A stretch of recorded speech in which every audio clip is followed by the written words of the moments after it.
और ये एक वो भूख है जो कभी ख़त्म नहीं होती, और राहु इसको बहुत अच्छे से समझता है। राहु कोई प्लैनेट नहीं है, राहु एक साया है। मून के दो नोड हैं, एक को नॉर्थ नोड कहा जाता है, एक को साउथ नोड कहा जाता है। नॉर्थ नोड जो है वो राहु है, जिसको ड्रैगन हेड भी कहा जाता है। वैदिक एस्ट्रोलॉजी में इसका नाम राहु है। ये भूख पैदा करता है, और इंसान के अंदर वो भूख पैदा करता है जो आखिर में एक जहर की तरह काम करती है। अब आप इसकी मिसाल इस तरह से ले लीजिए कि अगर एक इंसान को पैसे की भूख है और वो पैसा कमाता रहता है, कमाता रहता है, कमाता रहता है, हालांकि उसकी डेली एक्सपेंसेस, डेली नीड्स बहुत आसानी से पूरी हो जाती हैं, लेकिन फिर भी वो लालच करता है और एक दिन उसी लालच के हाथों मारा जाता है। तो इट मीन्स कि ये एक जहर हुआ। आप एक ही खाना रोज़ खाएं, लगातार खाएं, हेल्दी फूड खाएं, लेकिन क्वांटिटी ज़्यादा करना शुरू कर दें, इतनी खाना शुरू कर दें कि आपसे उठा ही ना जाए, तो वो हेल्दी खाना भी आपके लिए जहर बन जाएगा। इसी तरह राहु को पहचानना होता है कि राहु जब आपके अंदर लालच पैदा करता है तो वो रुकता नहीं है। अब राहु जो है वो 2 अगस्त को अपना नक्षत्र चेंज कर चुका है, सुबह 9:58 पर सप्तभिषा नक्षत्र से निकल के धनिष्ठा नक्षत्र में जा चुका है। तो कहानी और इंटरेस्टिंग हो जाती है, क्योंकि धनिष्ठा नक्षत्र का जो चौथा पड़ाव है वो एक्वेरियस में है, फिर इसके बाद ये कैप्रिकॉर्न में ट्रांजिट करेगा। अब धनिष्ठा नक्षत्र का जो मालिक है वो मार्स है, और मार्स स्पीड, एक्शन, कंपटीशन और एग्जीक्यूशन का प्लैनेट है। और अगर हम एस्ट्रोलॉजी, वैदिक एस्ट्रोलॉजी के हिसाब से देखें तो मार्स और राहु जब भी एक साथ होते हैं या नज़र बनाते हैं तो अंगारक दोष बन जाता है।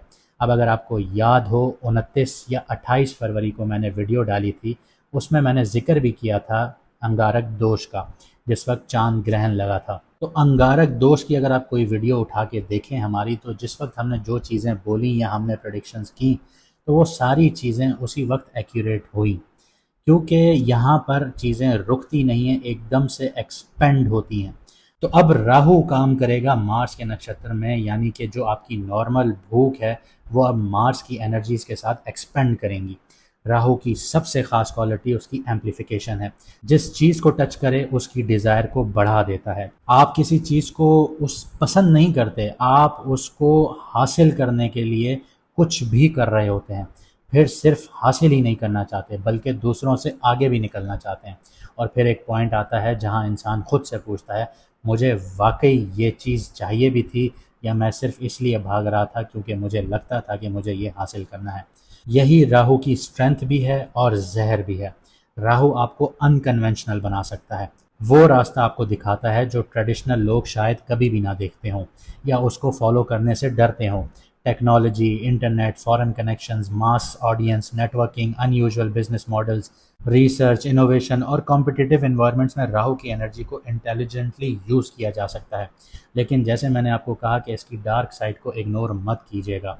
राहु ऑब्सेशन क्रिएट करता है, एक गोल दिमाग पर सवार करवा देता है, एक इंसान दिमाग पे सवार करा देता है, एक रिलेशनशिप, एक पोजीशन, एक अमाउंट ऑफ मनी दिमाग में चढ़ जाती है, एक सोशल स्टेटस, एक रिकग्निशन मिल जाए, और फिर इंसान को लगता है बस ये मिल जाए और मैं सेटिस्फाइड हो जाऊंगा। लेकिन यही राहु का ट्रैप होता है। आप दुनिया में जितने भी बड़े बड़े पॉलिटिशियंस उठा के देखें, उनका राहु इतना मजबूत होगा क्योंकि वो आपसे झूठ बोलते हैं, और झूठ जब वो बोलते हैं तो आप पहचान भी नहीं पाते। क्यों? जब पॉलिटिशियंस आपको लॉलीपॉप दे रहे होते हैं तो आप बिना देखे, बिना सोचे समझे उनको फॉलो कर रहे होते हैं, ब्लाइंडली फॉलो कर रहे होते हैं। यही राहु की माया है, उसका जाल है। इसीलिए राहु को कंट्रोल करने का तरीका उसकी एनर्जी को दबा देना बिल्कुल भी नहीं है, बल्कि उसको डायरेक्शन देना होता है। और यहाँ धनिष्ठा का जो नक्षत्र है ये बहुत इंपॉर्टेंट हो जाता है। धनिष्ठा नक्षत्र का जो सिंबल है वो रिदम है, अचीवमेंट्स हैं, रिसोर्सेज हैं, मूवमेंट है, और कलेक्टिव सक्सेस से कनेक्ट होता है। इस नक्षत्र में मार्स की एनर्जी होती है एक्शन लेना, compete करना, टारगेट चेस करना, रिजल्ट के लिए मूव करना। इसलिए एक्वेरियस का धनिष्ठा जोन में जो राहु की एनर्जी है, हम उसको सिर्फ डिज़ायर के तौर पर नहीं देखेंगे। यहाँ डिज़ायर को नेटवर्क, टेक्नोलॉजी, सोसाइटी और फ्यूचर ओरिएंटेड गोल्स के थ्रू अचीव करने की कोशिश भी देखेंगे।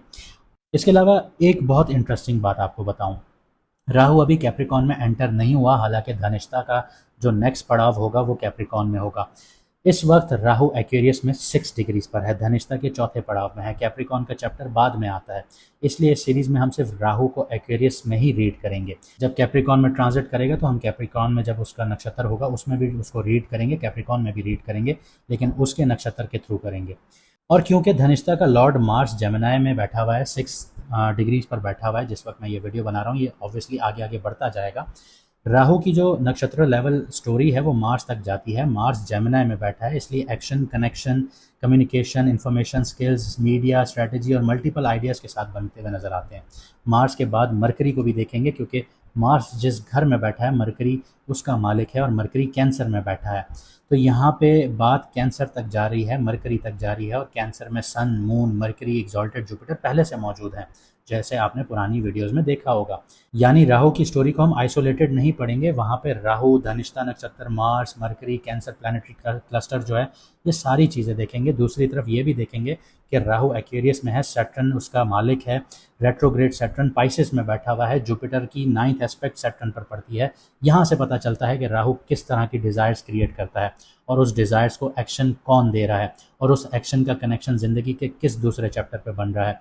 इस वजह से ये राहु का जो नक्षत्र चेंज करना है ये बहुत इंपॉर्टेंट है, क्योंकि राहु स्पीड से डिज़ायर क्रिएट करेगा, मार्स उस डिज़ायर को एक्शन देना चाहेगा, लेकिन सैटर्न यहाँ पर सवाल खड़े कर देगा, क्या आप इस चीज़ की रिस्पॉन्सिबिलिटी भी उठा सकेंगे या नहीं, ये बहुत अहम है। और यहाँ पे जुपिटर का भी एक स्टैंड आ जाता है कि जो चीज़ आप हासिल करना चाहते हैं क्या वो वाकई आपकी ग्रोथ के लिए है भी या नहीं, क्योंकि जुपिटर एक्सॉल्टेड है, जुपिटर आपको एक्सपेंड करेगा। एक्सपेंड अगर जुपिटर कर रहा है तो सैटर्न भी कर रहा है, सैटर्न के घर में बैठा राहु है वो भी करेगा। यानी अगले फेज में सिर्फ अपॉर्चुनिटीज़ नहीं आएंगी, चॉइसेस भी आएंगी, और फ़र्क सिर्फ इस बात से पड़ेगा कि आप राहु की भूख को अपना मास्टर बनाते हैं या उस भूख को अपना इंजन बनाते हैं। हम देखेंगे कि एक्वेरियस में धनिष्ठा नक्षत्र का जो राहु है आपके मून साइन के किस हाउस में बैठा हुआ है, और उस हाउस का रियल वर्ल्ड मैटर्स के किस टाइप की हंगर आपके लिए अपॉर्चुनिटीज़, प्रेशर और ट्रांसफॉर्मेशन एक्टिवेट करता है। अगर आपको आपका मून साइन नहीं पता तो कमेंट सेक्शन में अपनी ओरिजिनल डेट ऑफ बर्थ लिखिए, आपको आपका मून साइन बता दिया जाएगा। और अगर आप लोग अपनी पर्सनल कंसल्टेशन लेना चाहते हैं, लाइफ की डायरेक्शन हासिल करना चाहते हैं, करियर कौन सा चूज़ करना है, बिजनेस कौन सा सूटेबल रहेगा, रिलेशनशिप के लिए कुंडलियाँ मैच करवाना चाहते हैं, या फ्यूचर डायरेक्शन के हवाले से पर्सनल कंसल्टेशंस लेना चाहते हैं, और चाहते हैं कि रेमेडीज़ के थ्रू आपकी मुश्किलें आसान होना शुरू हों, तो स्क्रीन पर दिया गया व्हाट्सएप नंबर पर आप मैसेज करके अपॉइंटमेंट हासिल कर सकते हैं। याद रखें कि 50% फ़ीस ऑफ है, लिमिटेड टाइम पीरियड के लिए है, और लिमिटेड स्लॉट्स अवेलेबल हैं। तो अब देखते हैं एक्वेरियस का ये राहु आपके लिए सिर्फ एक नई डिज़ायर लेकर आ रहा है, या वो डिज़ायर आपकी ज़िंदगी की डायरेक्शन भी बदलने जा रहा है। अब बात करते हैं स्कॉर्पियो मून साइन वालों की। तो जैसे मैंने आप लोगों को बताया कि राहु धनिष्ठा नक्षत्र में जा चुका है, लेकिन ये आपकी कुंडली के 4th हाउस में है, और यहाँ राहु आपकी ज़िंदगी का सबसे प्राइवेट हिस्से को टच कर रहा है। आपके घर, emotional security, family environment, property और इनर सुकून को जो इस दुनिया में नज़र नहीं आती, ये सारी चीज़ें आपके 4th हाउस में उसको टच कर रहा है। राहु 4th हाउस में आकर अक्सर एक सिंपल सी फीलिंग को बहुत पावरफुल बना देता है कि मुझे अपनी ज़िंदगी का जो सेटअप है वो बदलना है। ये सेटअप फिजिकल भी हो सकता है और इमोशनल भी। किसी को घर चेंज करने की स्ट्रॉन्ग डिज़ायर हो सकती है, किसी को सिटी चेंज करने की डिज़ायर हो सकती है, किसी को अपना होम ऑफिस बनाना दिल कर सकता है उसका, किसी को प्रॉपर्टी परचेज करनी हो सकती है, और किसी को सिर्फ ये रियलाइज़ हो सकता है कि जिस इन्वायरमेंट में वो रह रहा है वो उसकी मेंटल पीस को सपोर्ट नहीं कर रहा। तो ये चीज़ें राहु आपको इधर 4th हाउस में देता है, और यहाँ घर को सिर्फ घर नहीं रहने देता राहु, वो घर को प्रोजेक्ट बना देता है। अगर आप property, construction, interior designing, real estate, home based business या रिमोट वर्क से कनेक्टेड हैं तो इस ट्रांजिट में एक्टिविटीज़ आप लोगों की बढ़ सकती हैं। अगर अपना घर रेनोवेट कर सकते हैं इस टाइम पीरियड में, आप लोग प्रॉपर्टी बाय सेल कर सकते हैं, अपना बना सकते हैं, प्रॉपर्टी रीलोकेशन कर सकते हैं। इसके अलावा अपने घर को इनकम प्रोड्यूसिंग स्पेस में कन्वर्ट कर सकते हैं, कोई छोटा मोटा बिजनेस आप लोग कर सकते हैं घर के अंदर। लेकिन एक साइकोलॉजिकल लेयर भी यहाँ पर आ जाती है कि 4th हाउस में जब राहु आता है तो इंसान को बाहर की चीज़ों से अंदर की एम्प्टीनेस फिल करनी पड़ती है, उसकी कोशिश करवाता है ये। नया घर, नई गाड़ी, नया फर्नीचर, नई सिटी, नया लाइफस्टाइल, और फिर भी दिल के अंदर वही सवाल रह जाता है कि अब भी सुकून क्यों नहीं मिल रहा। इसलिए स्कॉर्पियो वालों के लिए राहु का सबसे इंपॉर्टेंट लेसन भी यही है कि फिजिकल अपग्रेड और इमोशनल सिक्योरिटी एक ही चीज़ नहीं होती।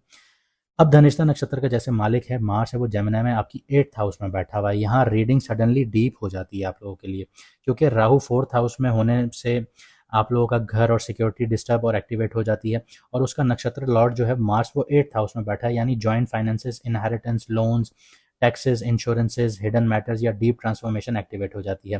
तो रियल वर्ल्ड में अगर प्रॉपर्टी के कनेक्शन शेयर्ड फाइनेंसेस से बन सकते हैं आप लोगों के, प्रॉपर्टी परचेज करने के लिए लोन लेना पड़ सकता है, आपके स्पाउस फैमिली के साथ इन्वेस्टमेंट करना पड़ सकता है, इनहेरिटेंस से मैटर जो है वो डिस्कस हो सकते हैं आप लोगों के लिए, मॉर्गेज रीस्ट्रक्चर करना पड़ सकता है, या प्रॉपर्टी किसी लीगल फाइनेंशियल इश्यूज को सॉल्व करने की थीम बन सकती है यहाँ पे, या फिर प्रॉपर्टी किसी लीगैलिटीज़ के इश्यूज में जा सकती है। अगर आप घर परचेज करने का प्लान बना रहे हैं तो सिर्फ प्रॉपर्टी देखकर एक्साइटेड नहीं होना, आप लोगों ने ओनरशिप डॉक्यूमेंट्स देखें, फाइनेंसिंग देखें, टैक्सेस के मामला देखें, लाइबिलिटीज़ देखें और long term cost properly investigate करें।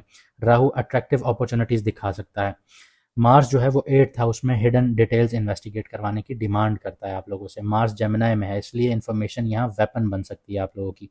Property paper, financial documents, contracts, online research, legal information और निगोशिएशन स्किल्स आपके लिए बहुत इंपॉर्टेंट होंगे। जो स्कॉर्पियो जितना ज़्यादा रिसर्च करेगा उतना ही राहु को इंटेलिजेंटली यूज़ कर पाएगा। अब हम ये देखते हैं कि मार्स बैठा हुआ है 8th हाउस में, और 8th हाउस का लॉर्ड जो है वो मरकरी है, डिस्पोजिटर मरकरी है इस घर का। तो कैंसर में मरकरी बैठा हुआ है, आपके 9th हाउस में बैठा हुआ है, और मरकरी के साथ सन, मून, जुपिटर एक्सॉल्टेड बैठा हुआ है, और 4th हाउस का राहु एक इंटरेस्टिंग डायरेक्शन लेकर चला जाता है, यानी घर, ट्रांसफॉर्मेशन और हायर एजुकेशन, आपकी हायर डायरेक्शन यहाँ पे कनेक्ट हो जाती है। हो सकता है रीलोकेशन सिर्फ घर बदलने के लिए ना हो, बल्कि एजुकेशन, करियर, फॉरेन अपॉर्चुनिटीज़ या लाइफ डायरेक्शन की वजह से भी कुछ स्कॉर्पियो नेटिव्स के दूसरे सिटी या कंट्रीज़ में मूव करने के प्लान बन सकते हैं। कुछ के लिए हायर एजुकेशन या प्रोफेशनल ट्रेनिंग के बाद रीलोकेशन के चैप्टर ओपन हो सकते हैं। एग्जॉल्टेड जुपिटर जो है वो आपके 9th हाउस में है, तो स्टोरी को एक्सपेंड करता हुआ नजर आता है। Education, foreign connections, mentors, publishing, travel और फ्यूचर प्लानिंग में अपॉर्चुनिटीज़ बढ़ जाती हैं। अगर आपको लग रहा है कि करंट एनवायरनमेंट में आपकी ग्रोथ रिस्ट्रिक्ट हो रही है, तो ये ट्रांजिट आपको वाइडर वर्ल्ड एक्सप्लोर करने की मोटिवेशन देगा। लेकिन जुपिटर एक्सपेंशन देता है और 9th हाउस की जो थीम को वो एक्सपेंड करता है, तो ट्रैवल और एजुकेशन को उसके एक्सपेंसेस भी आप लोगों के लिए बढ़ जाते हैं, इसलिए अपॉर्चुनिटी को बजट के साथ इवेल्युएट कीजिएगा। अब राहु जिस घर में बैठा है उस हिसाब से बात करते हैं, तो राहु बैठा है सैटर्न के घर में, और सैटर्न रेट्रोग्रेड है और आपके 5th हाउस में बैठा है। यहाँ राहु की 4th हाउस की जो इमोशनल स्टोरी है वो डायरेक्टली बच्चे, एजुकेशन, क्रिएटिविटी, आपके रोमांस और फ्यूचर प्लानिंग के साथ कनेक्ट हो जाती है। अगर आप पेरेंट्स हैं तो बच्चों की एजुकेशन या फ्यूचर को लेकर सीरियस डिस्कशंस सामने आ सकती हैं आप लोगों के लिए। अगर आप स्टूडेंट हैं तो स्टडी इन्वायरमेंट या एजुकेशन जो डायरेक्शन है वो चेंज करने का आप लोगों को ख्यालात आ सकते हैं। एंटरप्रेन्योर्स हैं और क्रिएटिव प्रोफेशनल के लिए भी ये कनेक्शंस जो हैं वो बहुत इंपॉर्टेंट हो जाते हैं। आप अपने घर को क्रिएटिव वर्क स्पेस बना सकते हैं, होम बेस्ड बिजनेस डेवलप कर सकते हैं, या किसी क्रिएटिव प्रोजेक्ट्स को सीरियस प्रोफेशनल वेंचर्स में कन्वर्ट कर सकते हैं। अब सैटर्न रेट्रोग्रेड है, इसकी वजह से पुराना जो एजुकेशनल प्लान है, क्रिएटिव प्रोजेक्ट्स हैं या अनफिनिश्ड पर्सनल ड्रीम है, दोबारा सामने आ सकते हैं। जो चीज़ पहले सर्कमस्टांसेस की वजह से रुक गई थी, अब उसे डिफरेंट स्ट्रेटजी के साथ रिवाइव करने का वक्त आ गया है। और एग्जॉल्टेड जुपिटर 9th हाउस से सैटर्न के साथ जो है 5th हाउस में जो सैटर्न बैठा है उसको 9th एस्पेक्ट से देख रहा है, यानी कि 9th हाउस में बैठा हुआ जुपिटर आपके 5th हाउस में बैठे हुए सैटर्न को 9th एस्पेक्ट दे रहा है। ये एजुकेशन, नॉलेज, क्रिएटिविटी और लॉन्ग टर्म प्लानिंग को सपोर्ट करते हुए नजर आते हैं, मॉडिफिकेशन करते हुए नजर आते हैं। अगर आप किसी स्किल्स को सीरियसली डेवलप करते हैं तो वो फ्यूचर में प्रोफेशनल वैल्यू क्रिएट कर सकती है। फाइनेंशियली बात करूँ तो प्रॉपर्टी और फैमिली रिलेटेड एक्सपेंसेस आप लोगों के बढ़ते हुए नजर आते हैं, लेकिन साथ ही एसेट्स क्रिएशन की अपॉर्चुनिटीज़ भी बन जाती हैं। राहु 4th हाउस में लग्जरी और कंफर्ट की डिज़ायर को एम्पलीफाई करता है। आपको एक्सपेंसिव कार, बेटर घर, प्रीमियम लाइफस्टाइल या प्रॉपर्टी अपग्रेड की स्ट्रॉन्ग क्रेविंग्स देखने को मिलेंगी, और घर में आप अपनी ज़िंदगी ऐसे बिताना चाह रहे होंगे कि मैं सिर्फ शहंशाह हूँ, मुझे सिर्फ आके पूछो और कुछ नहीं करो। लेकिन यहाँ राहु का जो एक प्रिंसिपल है उसको आपने नोट करना है, वो ये है कि राहु जितनी स्पीड से ऊपर लेके जाता है उतनी स्पीड से नीचे धक्का भी देता है, अगर इसको सही से यूटिलाइज ना किया गया हो। तो यहाँ पे प्रॉपर्टी हो गई, लग्जरी परचेजेस हो गई, इनमें सिर्फ पैसा खर्च मत कीजिएगा। आप अफोर्ड कर सकते हैं, बिल्कुल ठीक है कर सकते हैं, लेकिन पहले खुद से पूछिए कि अफोर्ड आप कर सकते हैं, लेकिन उसके बाद आपके पास क्या बचता है ये भी देखिएगा। इसमें सस्टेनेबिलिटी कितनी है, आप क्या सस्टेनेबिलिटी अफोर्ड कर पाते हैं या नहीं कर पाते। रिलेशनशिप की बात करूँ तो रिलेशनशिप में फैमिली डायनामिक्स बहुत इंपॉर्टेंट हो जाते हैं, घर का इन्वायरमेंट आ जाता है, तो वहाँ पे चेंजेस नज़र आते हैं। पार्टनर और फैमिली दोनों ये इन चीज़ों से इफेक्ट होना शुरू होंगे। अगर रीलोकेशन या प्रॉपर्टी का डिसीजन है तो सबकी प्रैक्टिकल नीड को कंसिडर करना बहुत ज़रूरी होगा। इसके अलावा मदर या मटर्नल साइड की किसी भी मैटर पर अटेंशन देनी पड़ सकती है आप लोगों को, उनकी हेल्थ पर अटेंशन देनी पड़ सकती है। इमोशनल लेवल पर स्कॉर्पियो के लिए सबसे बड़ा जो काम है वो इनर सिक्योरिटी डेवलप करना होगा। अगर आप हर इमोशनल डिस्कम्फर्ट का सोल्यूशन एक्सटर्नल चेंज में ढूंढेंगे तो राहु आपको एक चेंज के बाद दूसरे चेंज की तरफ लेकर चला जाएगा। लेकिन अगर आप समझ लेंगे कि कौन सी चीज़ जेनवनली चेंज करनी है और कौन सी सिर्फ टेम्पररी डिससेटिस्फेक्शन है, तो ये ट्रांजिट बहुत प्रोडक्टिव हो जाएगा आप लोगों के लिए। उम्मीद करता हूँ आपको वीडियो पसंद आई होगी। अगर ऐसा है तो लाइक शेयर कमेंट ज़रूर कीजिएगा। चैनल को सब्सक्राइब कीजिए। मुझे दीजिए यहाँ से इजाज़त। मिलते हैं अगली वीडियो में सितारों के सफ़र पर।